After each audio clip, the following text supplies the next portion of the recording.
Fardine Mortazavi. J'ai commencé ma carrière professionnelle en tant qu'ingénieur de recherche en industrie.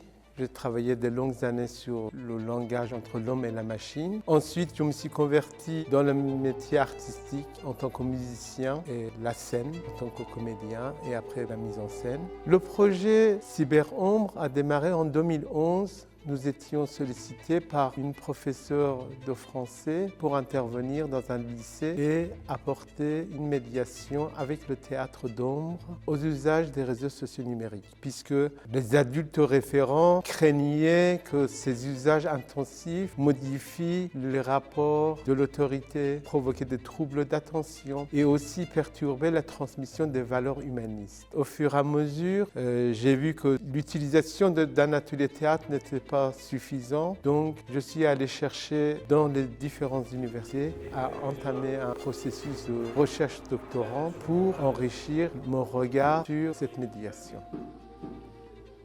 Justement, l'an dernier, sur le projet que nous on avait fait, il y a une camarade qui avait parlé, elle disait si près et en même temps si loin, et je pense que c'est ce qui résume pas mal le fait qu'on puisse avoir à la fois le monde entier à l'intérieur de notre main, dans un téléphone, et en même temps qu'on soit hyper détaché et hyper seul en fait face à ça. Sur scène,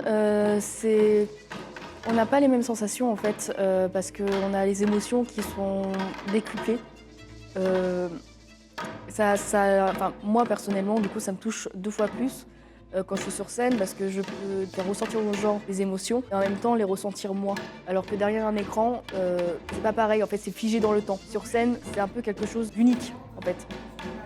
Chaque scène ne se ressemble pas.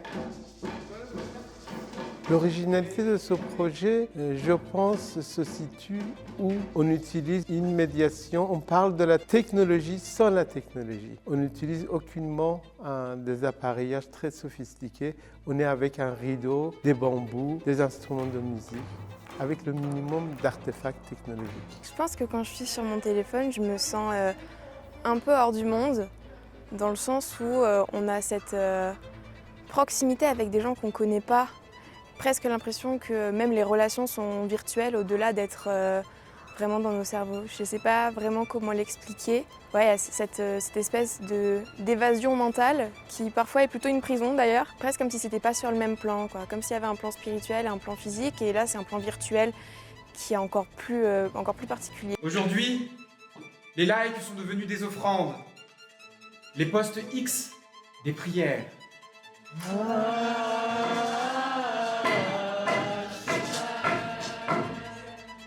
Bienvenue mes chers abonnés.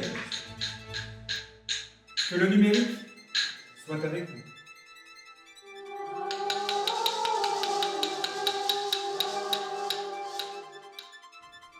En contrepoint des usages des réseaux sociaux numériques qui affectent considérablement une présence effective et réelle avec les choses et les êtres du monde, par une expérience esthétique sur scène, on essaye de permettre aux jeunes de faire une expérimentation par eux-mêmes, avec leur corps, avec leurs affects, avec les choses et les êtres du monde.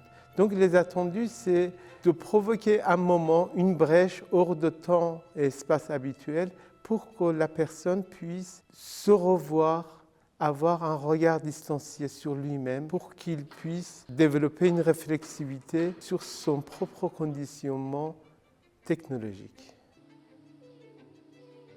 Je suis quelqu'un d'assez casanier au final. J'aime bien rester chez moi, dans mon petit confort, voilà, sans trop sortir et voir des gens. Mais je pense que oui, si j'avais pas accès à cette technologie, à mon ordinateur aussi souvent ou à mon téléphone, je pense que ouais, je serais plus enclin à sortir. En tout cas, du coup, ça me forcerait plus à sortir pour avoir des interactions sociales et éviter de m'ennuyer au final.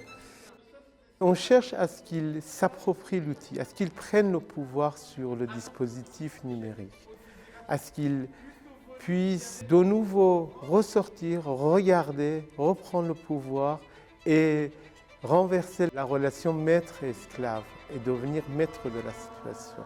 Donc je mets le point, je pense que s'ils sortent avec un pouvoir sur leur usage.